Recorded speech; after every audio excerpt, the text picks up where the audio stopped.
The friends that you have that are escorts, are they experts at sex? Oh, hell no. They're, no. This is a huge misconception. Yeah, it's a huge misconception. They're just basically your folly girl that'll lay on her back and get screwed any way you want her to. Because I remember calling one of my friends' phone by accident, and the phone answered, but she wasn't on it, and you could hear it in the background. And I was with two of my other friends. We were trying to get a hold of her to do something, and you could hear like the actual sex act taking place, and we were just like appalled at how horrifying it sounded. It was like, no, don't do that. Don't do that. Do it this way. Do it this way. And I was just like, oh, I don't think that I would. Do what? What do you mean? Like some guy was giving her orders, or she was giving him orders? Or? Yeah, he was trying to get her to do what he needed to do the right way because she absolutely had no idea what was going on. As sad as that is, and this is somebody that's selling themselves for sex. So, I think that with given time, she'd probably become a really good expert at it. But that's with having multiple sexual partners and multiple different experiences of sex.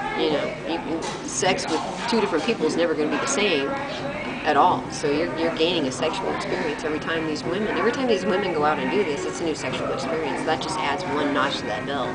So given time, yeah, I believe that escorts and anybody that sleeps with enough people can be a sexual expert, whether they're a dancer or not. But yeah. So you make it sound like a girl who's just not even interested in her boyfriend. This doesn't even want anything to do with them, and she's just laying there going, okay, do whatever you need to do. No, I don't think it's quite that bad. I think that they're like, oh yeah, honey, yeah, just do that, or whatever the case may be, whatever character, because from what I understand, the girls that I used to know that were escorts really had to develop a separate character.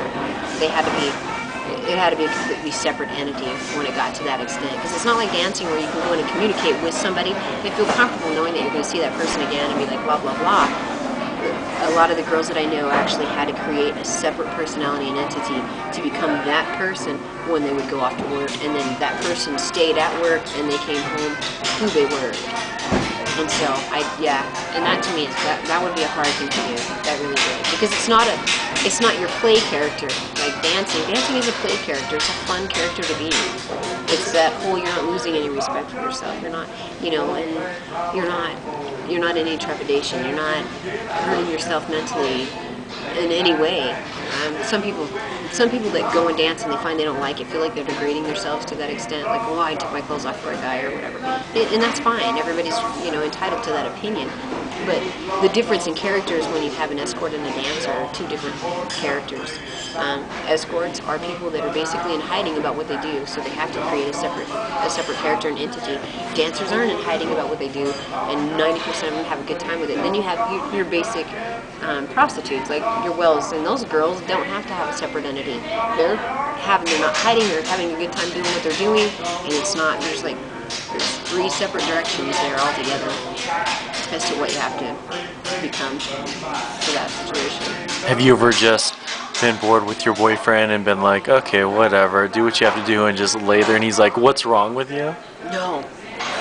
Like, in the past, other boyfriends, yeah, I can say that definitely. This boyfriend is the one that actually has given me more sexual mentality experience than anybody I've ever been with in my life. But he can create the greatest sex stuff, so it's always up on your toes. It's like, let's do this. I never got to do any of the fun. I mean, I've been dancing since I was 16. Never got to do the fun whole role-playing stuff or, exciting things where you're like, hey, let's go to a strip club and I'll get you a lap dance. You get me one and we'll have fun with it and see where it goes, And so it's a lot of fun. It's fun for me to, have great sexual experiences.